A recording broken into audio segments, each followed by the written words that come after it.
tawag ng Serena kanina. Siya kaya yung palagi nagmamasid sa akin. Ewan ko. Siguro. Totoo bang malas mo ng Serena?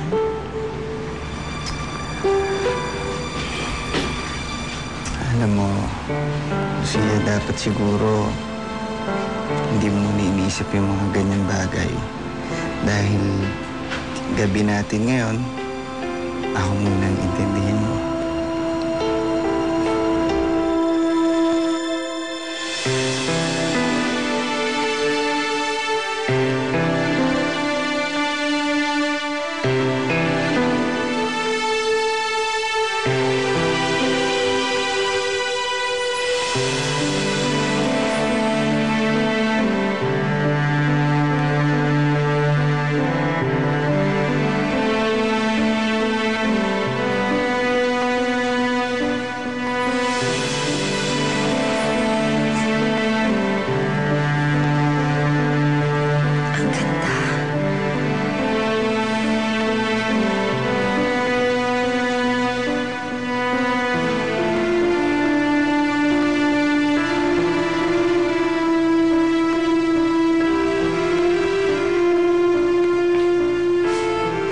Elsa, coffee, please.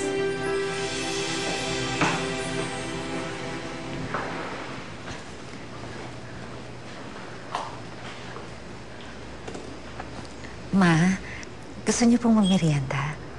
Hindi ako gutom. Baka lasunin mo pa ako, mahirap na. Oh, ano pang tinatanga-tanga mo dyan?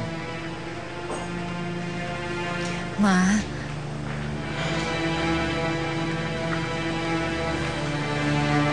bakit po ba kayo galit sa akin? Gusto mo malaman? Pues sasagutin kita.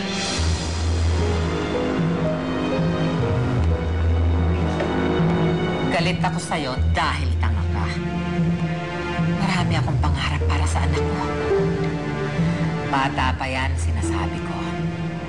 Gusto ko makakapangasawa siya ng isang babaeng may pagmamalaki niya, may pagmamalaki ng buong pamilya namin. Pero anong nangyari? Isang katulad mo lang ang pinatulan niya. Ano pang gayuma ang ginamit mo sa anak ko? Hindi ko po ginayuma ang anak ninyo. Mahal ko po si Tino. Maniwala po kayo sa akin. At paano ko malalaman kung totoo yung pagmamahal na sinasabi mo? Hindi namin alam kung saan ka nagmula. Kung sino pamilya mo. Sino ka ba talaga? Pinaimbestigahan kita pero wala kaming makuhang impormasyon tungkol sa'yo. Kaya para sa akin, niloloko mo lang ang anak ko. At hanggat hindi ko nalalaman kung saan lupalop ka nang galing, hindi ako matatahimik at hindi kita matatanggap. Pero ma'am... Huwag mo akong hahawakan! Umalis ka sa harapan ko! Umalis ka sa harapan ko!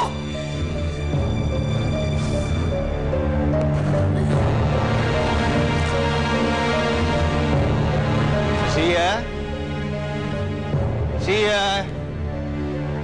Manang, nakita niyo si Lucia? Naku sir, nakita ko po siyang sumakay ng bangka, pumalaot.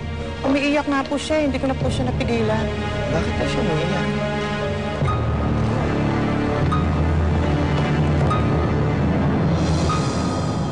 Sino ba talaga ako? Saan ako nagmula? Bakit hindi ko maalala ang nakaraan ko? Bakit palagi akong tinatawag ng dagat?